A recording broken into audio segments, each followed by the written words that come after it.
મધુરાષ્ટક, એમાં રેણુ મધુર. હમણાં જ આપણે વ્રજ રજની વાત કરી, વ્રજ રાનીની વાત કરી. ગઈકાલે જ આપણે મુક્તિ કહે ગોપાલ સો, મેરી મુક્તિ કબ હોય. જબ વ્રજ રજ ઉડ મસ્તક લગે તો મુક્તિ તો મુક્ત હોય. જે મુક્તિને પણ મુક્તિ આપે એવી વ્રજ રજ. પ્રાચીન વૈષ્ણવો પહેલાં જતા ને એ પછી જેવા ગોકુળથી નીકળે ને તો ત્યાં પાદરમાં ઘોડાગાડી ઊભી હોય, તો એમાં બેસે ને એ પહેલાં વ્રજરજમાં આડોટે ત્યાં પાદરમાં અને મોઢામાં મૂકે. ત્યારે મને બહુ એવું થતું, હા અહીંયા બધું બધા હાલતા ચાલતા હોય ને બધું કેવું પડ્યું હોય ને હું આડોટતા હશે. ત્યારે વ્રજરજની કિંમત નહોતી ખબર. આ વ્રજ રજ શું છે એ નહોતી ખબર, હવે ખબર પડી. એટલે હવે આપણે ગાડીમાં બેસીએ ને એટલે થોડી રજ તો મોઢામાં મૂકી જ દઈએ. ગોપીઓના ચરણની રજ તો ઉદ્ધવજી જેવા જ્ઞાની ભક્તોએ પણ માગે છે. ઉદ્ધવ આવ્યા હતા કૃષ્ણ કૃષ્ણ કરતા અને ગયા ત્યારે ગોપી ગોપી. છેલ્લે માગ્યું એ બબુને કે બપોર આવતો રહીશ. ઠાકોરજી કે જાતો ખરો. 6 મહિને જવાનું મન નહોતું થતું, બાકી ગોકુળથી મથુરા ક્યાં દૂર હતું. નીકળ્યા ત્યારે હું માગ્યું કે વ્રજમાં મને ગોપી બનવું એવું તો કોઈ મારું સામર્થ્ય નથી. પ્રભુ મને બનાવે નહીં, ગાય નહીં ન બનાવે, કારણ કે મને જ્ઞાનનું અભિમાન હતું. હવે ઊંધો સૂધો હોય, હવે જ્ઞાનની ડુગડુગી વાગી ગઈ. તો કે છે મને નાના નાના ગુલમલતાના છોડ બનાવજો, કે ગોપીઓ આવે જાય ને જળ ભરવાને તો એ ચાલતી હોય ને એના ચરણની રજ ઉડે ને એ મારા ગુલમલતા પર પડે. આ વ્રજ રજનું આટલું મહત્વ છે અને એ જ લીલા આજે થાય છે. પણ આપણને સહજ મળી જાય છે ને એટલે કિંમત નથી. પહેલાં તો વ્રજમાં જવું એટલે બહુ અઘરું હતું. પેલા આવી ટ્રેન નહોતી, આવી વ્યવસ્થા નહોતી. ગાડામાં બધું ભરીને જાય, મહિને પહોંચે ને 1.5 મહિને પહોંચે. અને વ્રજમાં જાય ને એટલે બધી વ્યવસ્થા કરીને જાય. આ ખોયડું આને આપી દેજો, અમે ન આવીએ માનો કહો તો આ ગાય આને આપી દેજો. હવે તો તમે આજે ગયા હોત કાલે પાછા આવી શકો. એ જો સહજ મળી જાય ને એની કિંમત નથી. અને રસ્તામાં ગામડે જ્યાં પણ વૈષ્ણવના ઘર આવતા હોય ત્યાં મુકામ કરે. અને વ્રજમાંય માનો કે ચંદ્ર સરોવર બહુ ગમી ગયો તો ત્યાં 15 દી રહે વૃક્ષને નીચે. એવું નહીં કે અહીંયા 1 દિવસ જ મુકામ, અહીંયા 2 દિવસ મુકામ. હવે પ્રેમ ગણતરીમાં થઈ ગયો, ત્યારે અગણિત પ્રેમ હતા.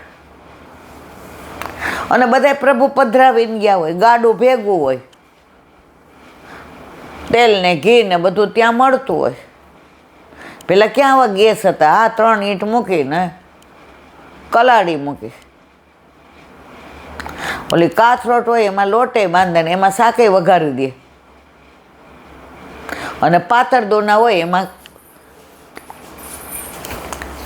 પહેલાં જે આનંદ હતો ને, હવે પૈસાની ગણતરી અને પ્રેમની ગણતરી. પહેલાં પૈસા ઓછા હતા પણ પ્રેમ અગણિત હતા.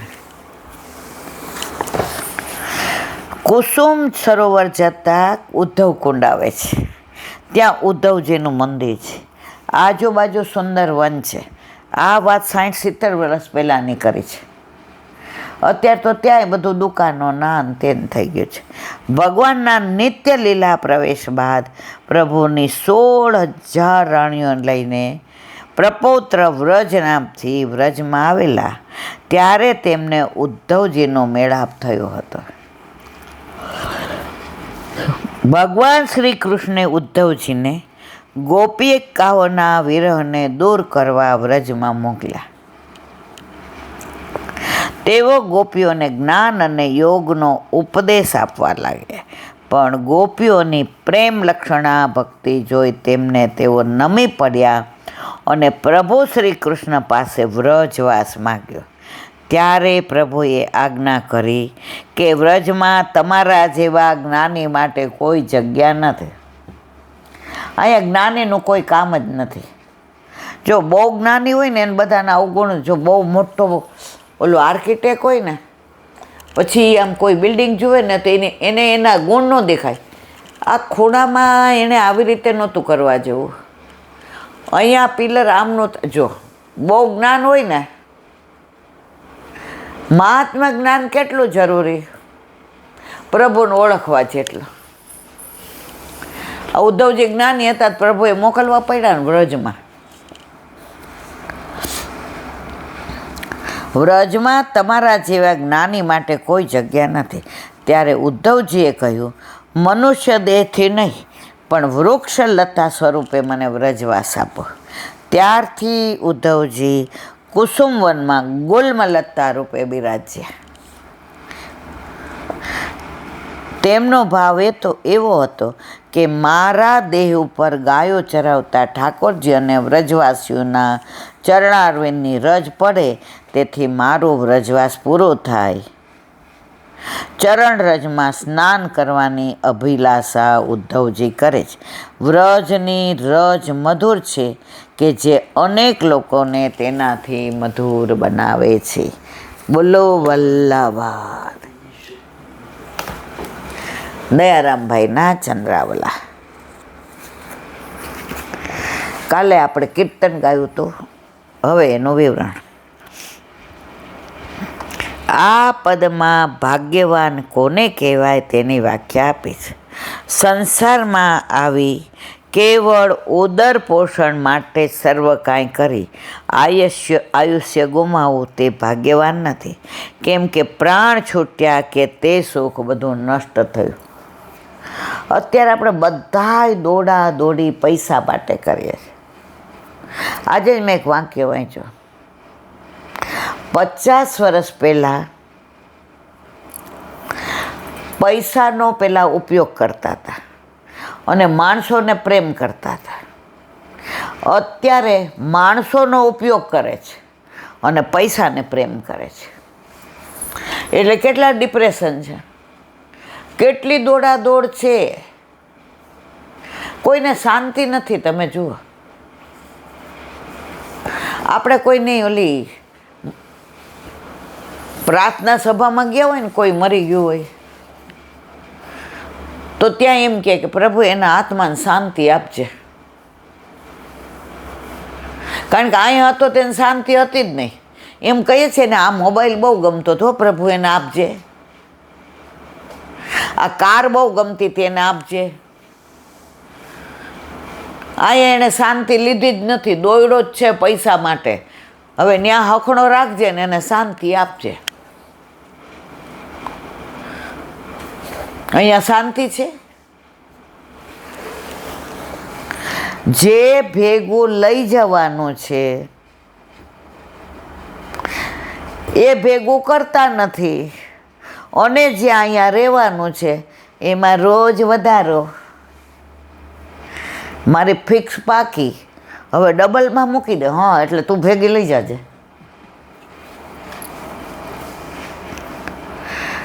ફિક્સ વાંકીને હવે મારે નથી મૂકવા, હવે મારે સારા કાર્યમાં વાપરવા છે.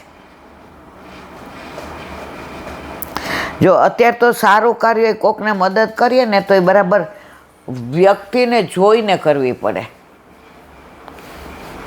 વંચકોને દેવાઈ જાય ને તો તમારું દ્રવ્ય ખોટી જગ્યાએ જાય. આપણને આવા ઘણા અનુભવ થયા છે, જે આપણે વર્ણન નથી કરવું. આપણે લોટો દીધો હોય ગંગાજળ ભરવાનું, પછી વાપરે બીજે.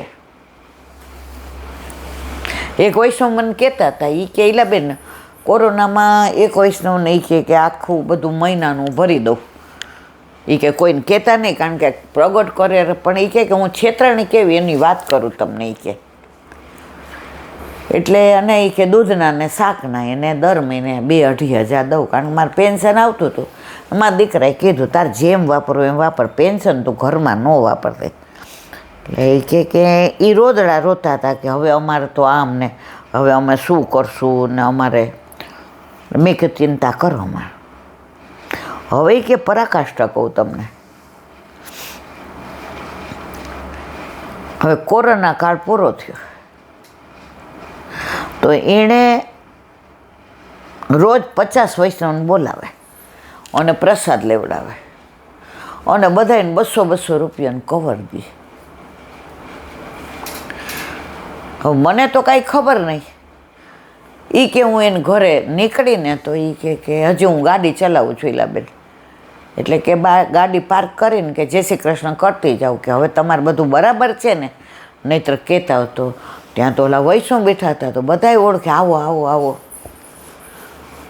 હવે બધાએ પ્રસાદ લઈ લીધો હતો એટલે બધાએ કીધું એ કે આમને થોડું ઓલા બેનને ગમ્યું નહીં. કોને? જેને આ બેન આખું આ કોરોના કાળમાં મદદ કરી, એ બેનનું મોઢું બગડી ગયું, આમ દિવેલ પીધા જેવું. એટલે ઓલે કીધું ના મને મારે મોડું થાય છે, મેં ગાડી રોડ ઉપર જ પાર્ક કરી છે એટલે હું જાઉં. એટલે બધાય કે ના હવે કણકો લ્યો ને, મેસેજ ખીર લીધી. એટલે બધાએ કીધું કે આ બેન આવ્યા છે, અમને કવર આપ્યા, તમે એમ નહીં આપો. એટલે ઓલા બેન ભોંઠા પડ્યા. કોણ? જેને આ બેને કોરોના કાળમાં બધું વ્યવસ્થિત,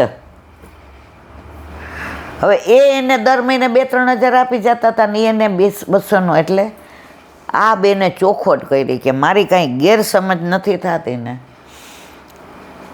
એ કે આ કવર, એ કે જો આપણે 50 દઈએ 50નું કાંઈ આવે, 200 રૂપિયાની હાડી વીંટવાની આવે. એ કે એટલે ઓલા બધાય કે આ તો રોજ 50 જણનું કરે છે, અમારે 200-250 જણા નામણે જમાડ્યા ને 200. મેં તો ઓલા બેન કે એ નીકળી ગયા ને ગાડીમાં બેઠા.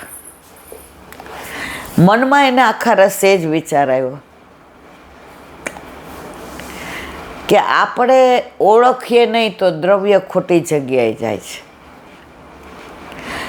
એ કે મારા ઘરમાં મને બધાય કહેતા હતા કે મમ્મી તું અહીંયા ખોટું, પણ તારી ઈચ્છા છે ભલે.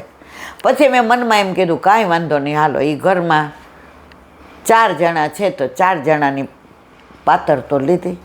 મનને મનાયું પણ વ્યગ્ર તો થઈ ગયો.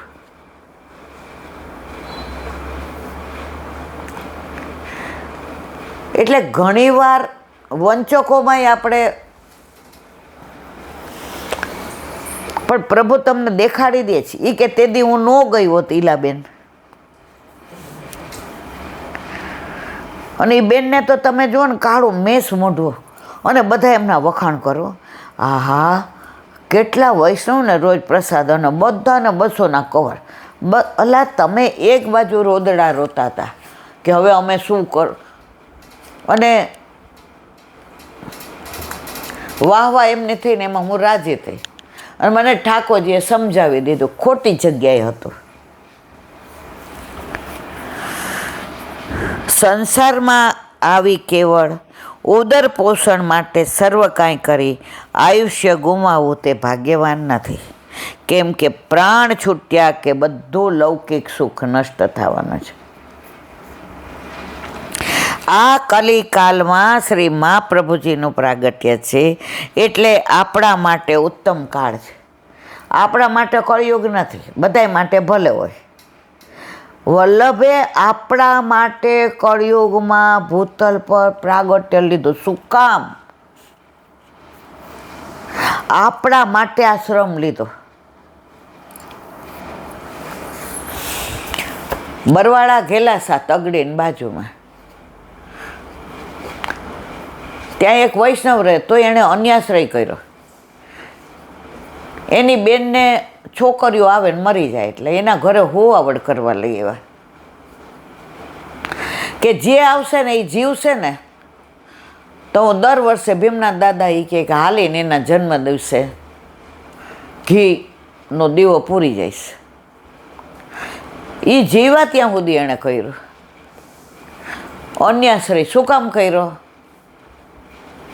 અને ઓલી જીવી ગઈ.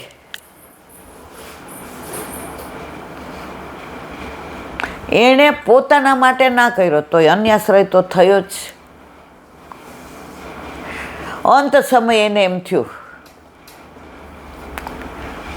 પછી એને ત્યાં એક ભગવતી આવ્યા. એણે કીધું શંકર ભગવાન છે ને એ પહેલા વૈષ્ણવ છે.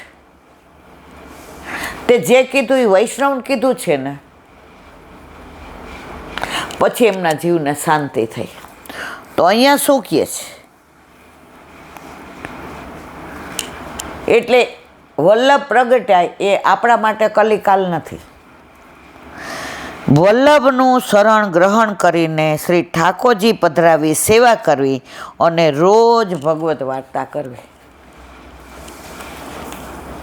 આજે જ એક બેનનો ફોન હતો ને, એ કે મારા બાપાને એટલે કોઈ ગામડામાં રહેતા હતા, ઈલાબેન, તો ફાનસ અમે ભગવત વાર્તા કરતા. અને અમારું પોણું ગામ હતું ને વૈષ્ણવ હતું.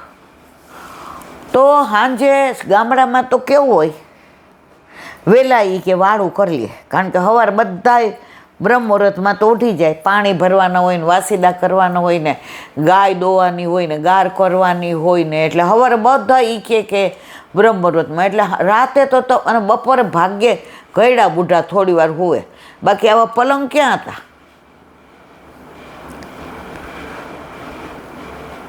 ખાટલા નાખીને હોવુંની ત્રેવડ છે હુવાની.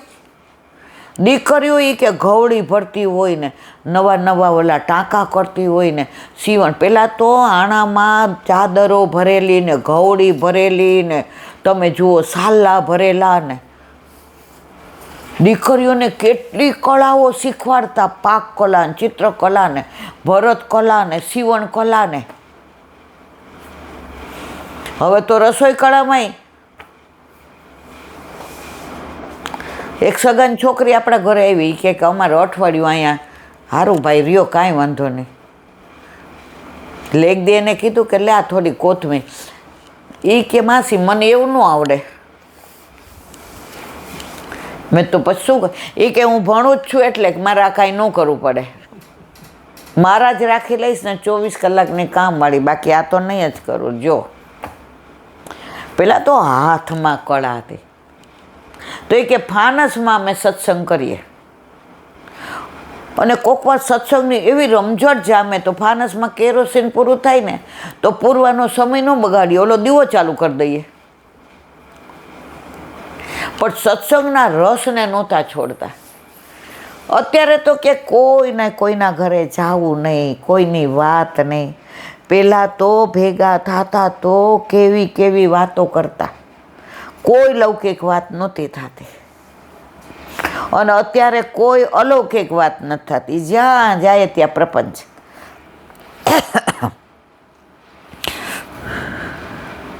અને રોજ ભગવત વાર્તા કરી, વૈષ્ણવનો સંગ કરી, શ્રીમદ ભાગવત ગુઢાઠનું રસપાન કરવું એ જ ખરું અમૃતપાન છે. વલ્લભના સર્વોત્તમ સૂત્રમાં 2 નામ છે, શ્રી ભાગવત ગુઢાર્થ પ્રકાશન પરાયણ અને શ્રી ભાગવત પિયુષ સમુદ્ર મથન ક્ષમા. એટલે જ વલ્લભે સુબોધિનીજીમાં 7 અર્થ. છેવટે બધાનું પાછું એક જ કન્ક્લુઝન કરી દીધું છે. અક્ષરાર્થ, શબ્દાર્થ, વાક્યાર્થ, પ્રકરણાર્થ, શાસ્ત્રાર્થ, ભાગવતાર્થ. આ 7નો પાછો અર્થ તો એક જ આવે. આ વલ્લભ સિવાય કોઈ ન કરે આવું. બોલો વલ્લભાધીશ. કેટલી મિનિટ થઈ છે? વલ્લભાધીશ કે સુબોધિનીજીનું પાન વલ્લભ કરાવે તો થાય, અને સ્પર્શ કરવો આપણા બસની વાત નથી. ભાગવતમાં 3 ભાષા, સમાધિ ભાષા, મતવતાંતર ભાષા અને લોકમત ભાષા. એનું અત્યારે આપણે સમાધિ ભાષા વ્યાસસ્યનું વિવેચન કરી રહ્યા, વિવરણ કરી રહ્યા છે. હવે પ્રશ્ન એ થાય કે લક્ષણમાં અલૌકિક શબ્દનો ઉલ્લેખ ન હોવા છતાં લૌકિક પ્રમાણોને હટાવી દેવા માત્રથી અલૌકિક ગ્રહણ કેમ થાય? એના જવાબમાં કહે છે, દાખલા તરીકે કોઈ ગોપાલ નામનો ખૂબ જાડો છોકરો હોય અને તે દિવસના ન ખાતો હોય તો ખાધા વગરનો મસ્ત તગડો કેમ થાય? અહીં સ્પષ્ટ જણાય છે કે તે રાતના ખૂબ જમે છે. જો દિવસે નથી ખાતો, અહીં તેના દિવસના જમવાનું ના કહેવાથી જ રાતના જમવાનું સિદ્ધ થાય છે. એટલે કે અનુમાન થાય, આપણે અનુમાન કરીએ છીએ. કારણ કે તે જાડો તો છે જ, તો એ જ પ્રમાણે લક્ષણમાં કહ્યું છે કે લૌકિક પ્રમાણોથી સમાધિ ભાષા ન સમજી શકાય, પણ આપણે સમજીએ એ સ્પષ્ટ છે. તો તેને સમજવાનું કારણ, તેને જાડા હોવાનું કારણ અલૌકિક શબ્દ પ્રમાણે થાય, તેનું રાતનું જમવું થાય. આ રીતે અસંભવ દોષનું નિરાકરણ થયું. હવે પ્રશ્ન થાય કે સાચો અર્થ બતાવે તેને પ્રમાણ કહેવાય. અને 4 પ્રમાણો પ્રત્યક્ષ, અનુમાન, ઉપમાન અને શબ્દ લોકમાં પ્રસિદ્ધ છે. તો તે ચારેયને આ રીતે વખોડી કાઢવામાં આવે તો કેમ માની શકાય કે આપણને ભાગવતનો સાચો અર્થ જ્ઞાત થઈ ગયો છે? કારણ કે પ્રમાણ એટલે પ્રમાણ, તેમાં લૌકિક અને અલૌકિક વળીશું. તો આવા શંકાના નિવારણ માટે સમાધાન ખૂબ સુંદર અને સરળ બતાવવામાં આવે છે. જવાબ: વેદાંતી સમસ્ત શાસ્ત્રોમાં લૌકિક અને અલૌકિક પ્રમાણનો ભાગલા ચોખ્ખી રીતે જોવા મળે છે. સમાધિ ભાષા વડે પૂર્ણ પુરુષોત્તમ ભગવાન શ્રી કૃષ્ણના સ્વરૂપ અને લીલાઓનું જાણવું તે વેદાંતનો વિષય હોઈ શકે. ભગવાનને જાણવા એ વેદાંતનો વિષય હોઈ શકે, ન્યાયશાસ્ત્રનો નહીં. વેદાંતનો ખરો, પણ ન્યાયશાસ્ત્રનો નહીં. એટલા માટે અહીં પ્રત્યક્ષી લૌકિક પ્રમાણો ન હોય, શાસ્ત્રોના વચન પ્રમાણે જ ગણાશે એમ કહ્યું છે. તસ્માત શાસ્ત્રમ પ્રમાણમ. શાસ્ત્રનું પ્રમાણ એટલે ઓથેન્ટિક. તે અને એક શાસ્ત્રમ દેવકી પુત્ર ગીતમ. આ જગન્નાથજીમાં આપણે જાણીએ છીએ કે વલ્લભને બધાએ પૂછ્યું કયો ભગવાન શ્રેષ્ઠ, કયો મંત્ર, આપણે શું કાર્ય? વલ્લભ કે હું કહું એના કરતાં ભગવાનને જ કહેવા દો ને, જગન્નાથ ભગવાનના. ખડીઓને, કલમને, સાયને મૂકી બારણા કરી દીધા બંધ. તો ઠાકોરજીએ લખી દીધું, એકો પુત્ર દેવકી પુત્ર, કૃષ્ણ જ આપણું સર્વસ્વ, એની સેવા એ જ આપણો ધર્મ, અને શ્રી કૃષ્ણ શરણમમ એ આપણો મંત્ર. ભગવાન ખુદ કહે છે, પછી એમાં પ્રમાણની જરૂર છે? તો એમાં એક છોકરો કે ના હું આ માનતો નથી, ભગવાનને તો હાથ છે નહીં. જગન્નાથ ભગવાનને હાથ નથી, એ કે એણે લખ્યું કેવી રીતે? વલ્લભ કે હવે જો જાહેરમાં કહું સાંભળવું જ? એ કે હા. એ કે સમજીને વિચાર કરીને જવાબ આપજે. બોલાવ તારા માતાને. આવ્યા. એ કે આ દીકરો તમારો જ? વલ્લભના સ્વરૂપને જોઈને સાચું બોલી ગઈ. એ કે હું બ્રાહ્મણ છું, પણ મારે બીજા હારે પ્રેમ થયો તો એના દ્વારા છે, એટલે આ બ્રાહ્મણ નથી. વલ્લભ કે એટલે જ એ ઠાકોરજીમાં શંકા કરે છે. નીચું જોઈ ગયો. તો ઠાકોરજીએ પોતે કીધું કે કૃષ્ણ જ સર્વશ્રેષ્ઠ, શ્રી કૃષ્ણ શરણમ મમ એ આપણો મંત્ર, અને ઠાકોરજીની સેવા કરવી એ આપણું કર્તવ્ય.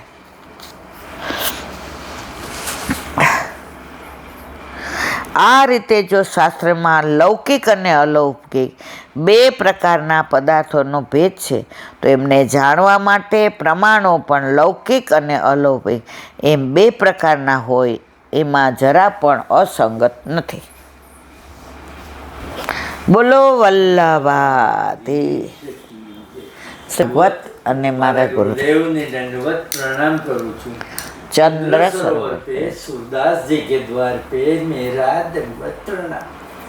સુરભી सुरभि कुंड पे परमानंद दास जी के द्वार पे मेरा दंडवत प्रणाम. જમનાવતા नावता पे शंकर कुंड पे कुंभन दास जी के द्वार पे मेरा दंडवत प्रणाम. बिरछू कुंड पे कृष्णदास जी के द्वार पे मेरा दंडवत प्रणाम. कदम खंडी पे गोविंद स्वामी के द्वार पे मेरा दंडवत प्रणाम. अप्सरा कुंड पे चित्त स्वामी के द्वार पे मेरा दंडवत प्रणाम. मानसी गंगा पे नंददास जी के द्वार पे मेरा दंडवत प्रणाम. રુદ્ર रुद्र कुंड पे चतुर्मुख दास जी के द्वार पे मेरा दंडवत प्रणाम. વ્રજ વિલાસ વ્રતની ગોપિકાઓને મારા દંડવત પ્રણામ. હે વલ્લભ, સવારથી અત્યાર સુધી સેવા સ્મરણ સત્સંગ જે પણ તે કરાવ્યું તે તારા ચરણારવિંદમાં સમર્પણ કરું છું. ભૂલ અપરાધ થઈ હોય તો ક્ષમા કરશો. બોલો વલ્લભાધીશ કી જય. દ્રઢયિના ચરણ केरो भरोसो दृढ़ चरण केरो. श्री वल्लभनक चंद्र छटाबिन सब जुग माय अंधेरो भरोसो दृढ़ चरण केरो. साधन और नहीं कली में चासो होय दिवेरो. सुर का कहे विविध आंधरो बिना मोल को चेरो भरोसो दृढ़ चरण दृढ़ चरण दृढ़ चरण केरो. શ્રી વલ્લભ કી જય. આજનો આ સત્સંગ મારા વલ્લભના ચરણારવિંદમાં સમર્પણ કરું છું. ભૂલ અપરાધ થઈ હોય તો ક્ષમા કરશો. આ મારા વલ્લભની વાણી અને ભૂલો એ મારી. બોલો વલ્લભાધીશ કી જય.